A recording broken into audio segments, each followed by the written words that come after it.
All right, ladies and gentlemen, welcome. This is Mellissa Thomas, and I'm here with Kathleen Michelle for our Lakeside Conversations, this week's edition of Lakeside Conversations. So we wanted to discuss a little something. First, we wanted to get into this lovely color. Yes.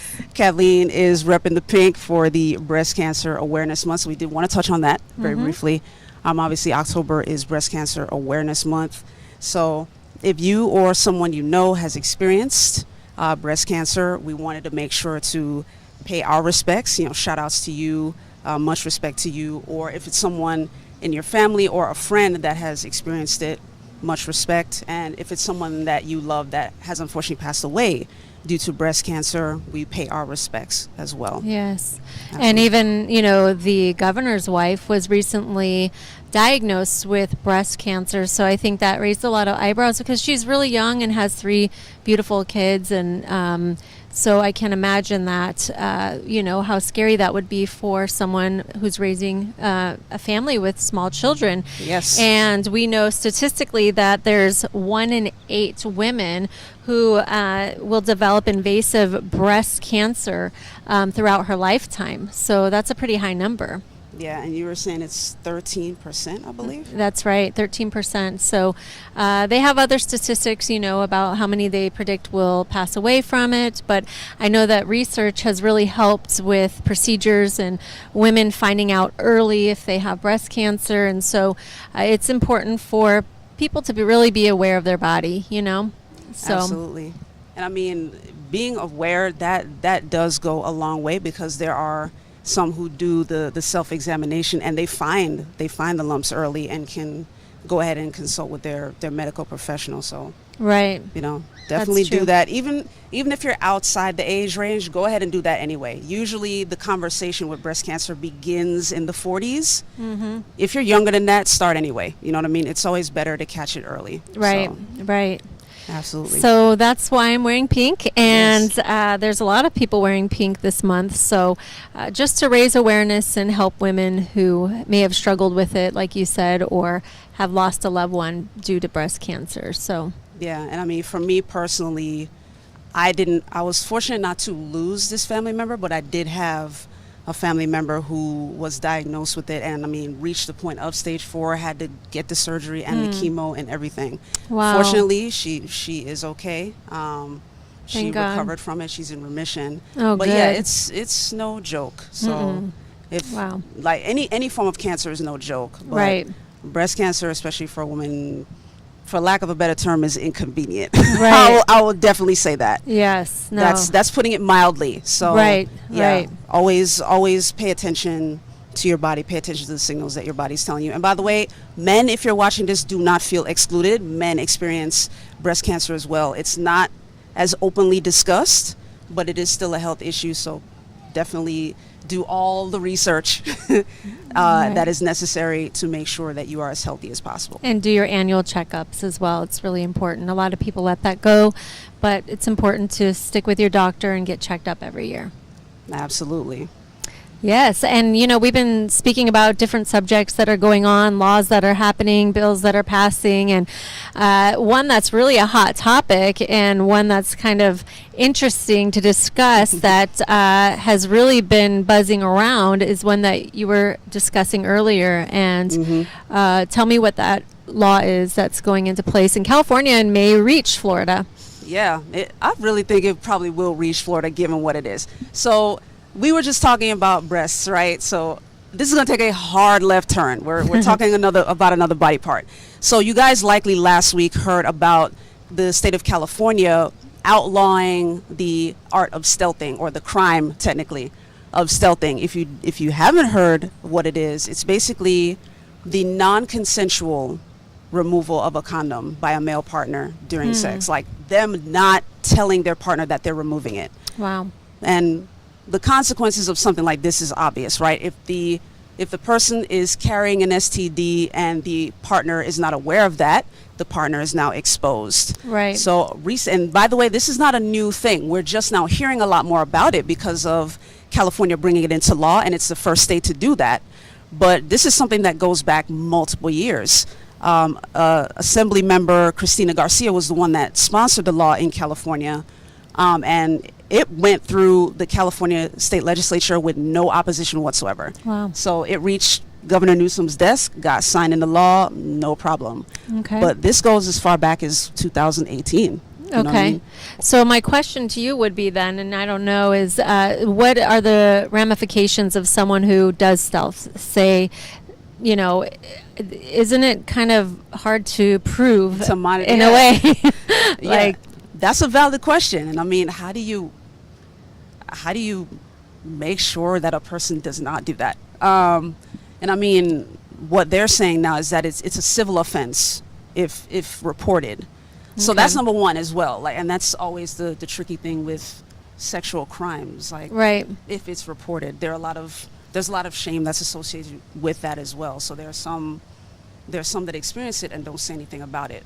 Right. But if reported, it is now a civil offense. I don't know how they're going to monitor that. The victim would come forward with it, Right. and from there they would investigate accordingly. But a study done by Yale reported that there are actually a lot of women of color and a substantial percentage of men that are reporting that this has happened to them. And not just here in the U.S. There was a 2018 study done in Melbourne, Australia, where like 20-something% of women and 19% of men reported that happened to them as well. Wow. So this is not just a U.S. phenomenon. Like, this is something that's happening other places too. Right. And obviously, to your point about the ramifications, we were talking about the STD, and then of course there's a more obvious thing about pregnancy for Right, for heterosexual sex. Yes. Like, not everybody's ready for a baby. Right. And for those of you who follow Trevor Noah or The Daily Show, there's a comedian on there named Dulce Sloan who talked about it. Okay. And she said this jokingly, but she made a point, and you guys will probably, you can chime in the comments if you agree with her on this. But she was joking like, I usually lay down with poor people, with poor folks, and I'm not really trying to make new people with them. Now, she was saying like, she said broke, she didn't say poor. She said, I usually like lay around with broke folks, and I'm really not trying to reproduce with them. But Thank you for that information. you know what I mean? But that is something to be considered. Right. You know what I mean? Because when I first heard about it, I don't know about you, but like when I first heard about it, I was like, this is a thing? Because I'll be honest, I did not know that I had briefly heard about it in passing conversation when I was younger, while I was in the Navy, Right. but didn't know it was to such a degree that it could be, you know, thought of as a crime. Like, I didn't know it could be so Right. ubiquitous and so frequently done. that It's it could be a basically crime. someone who's trying to practice safe sex and the other person doesn't want to. So they take off the condom and there's repercussions for that. So they're getting in trouble. They're getting in, Yeah, they're going to go to court. It's now a And civil it offense. could come out here to Florida. So hopefully people won't do that and they'll be considerate of the other person, you know, because it's not right anyways for that other person, you know, exposing them to whatever. But do you have any other thoughts on that? Well, I mean, I will express my thoughts on that. And you guys, I'm going to give you time to express your thoughts as well. We're going to take a very brief commercial break, guys. But in the meantime, chime in. Make sure you leave your comments below. If you're watching this on YouTube, if you're watching this on Facebook, we are simulcasting in both places. So be sure to tune in. And I mean, you know, we would love to hear more from you guys in the meantime. All right. We'll be right back. Si quieres ganar esta era, se requiere más que estrellas para ganarte los galones. Y si quieres ganar en este escenario, tienes que matar tu ego antes de que puedas matar los gigantes. Es por eso que este equipo está construido de manera diferente.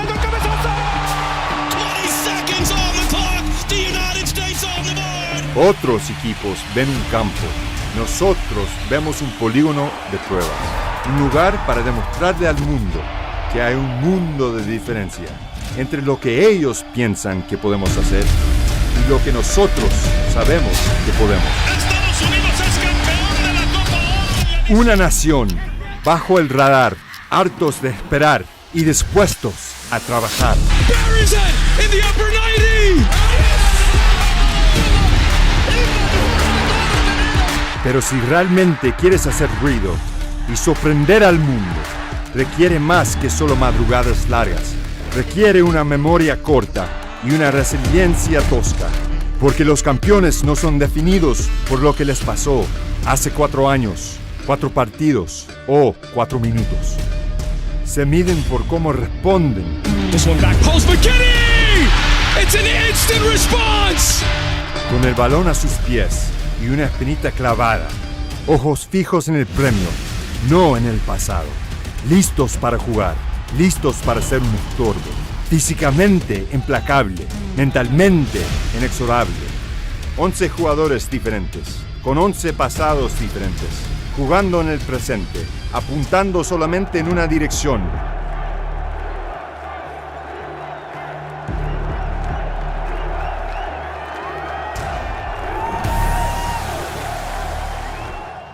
And we are back, ladies and gentlemen. So we are wrapping up now. Hopefully you had time to leave your comments about stealthing. Let us know what your thoughts are, because wow, that is definitely something new and different.